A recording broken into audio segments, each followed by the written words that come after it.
আজকে যিনি উপজেলা চেয়ারম্যান প্রার্থী জনাব ইঞ্জিনিয়ার মহিউদ্দিন সাহেবকে যে সাদরে মঞ্চের মধ্যে গ্রহণ করেছেন, আমি অবাক হয়ে গিয়েছি। আসলেই আমি অবাক হয়ে গিয়েছি যে একজন মানুষকে আরেকজন মানুষ কতটুকু মূল্যায়ন করতে পারে।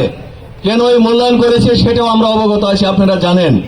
উনি চাচ্ছেন আগত উপজেলা নির্বাচনে বালুকা একটি সুন্দর, সুস্থ, ভালো শিক্ষিত লোক উপজেলা চেয়ারম্যান হোক।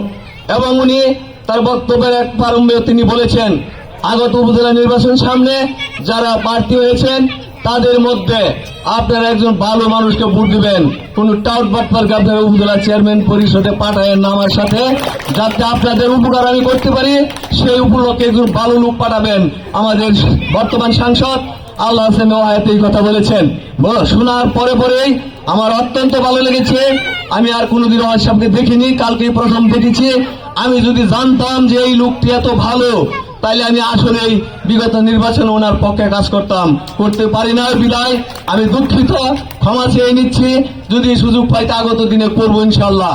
আমি আপনাদের এই জামিরদার ছেলে হিসেবে আমার যারা এখানে বাতিজা ভাই, বড় ভাই, ছোট ভাই, আত্মীয় স্বজন যারা আছেন সকলের কাছে আমার অনুরোধ, আজকে জামিরটা যে জোয়ার এসেছে সারা বালুকায় ইঞ্জিনিয়ার মহিউদ্দিন সাহেবের পক্ষে জোয়ার এসেছে। আগত উপজেলা নির্বাচনে আল্লাহর রহমত আমি দেখতেছি যে আমার মনে হয় বালুকার এই মসনদ ওনাকে জনগণ দিবেন। কেন দিবেন? বালুকার উন্নয়নের স্বার্থে, বালুকার মানুষের উন্নয়ন করার জন্য এই বছর একজন উপজেলা পরিষদের যোগ্য প্রার্থী পেয়েছে। কারণ এবার নির্বাচনে কোনো প্রতীক নাই, স্বতন্ত্র নির্বাচন। কাজেই আপনারা সকলেই ইঞ্জিনিয়ার মহিউদ্দিন সাহেবের পক্ষে কাজ করবেন। যার যেখানে আত্মীয় আছে সকলকে দয়া করে বলবেন, তাদের বাড়িতে যাবেন।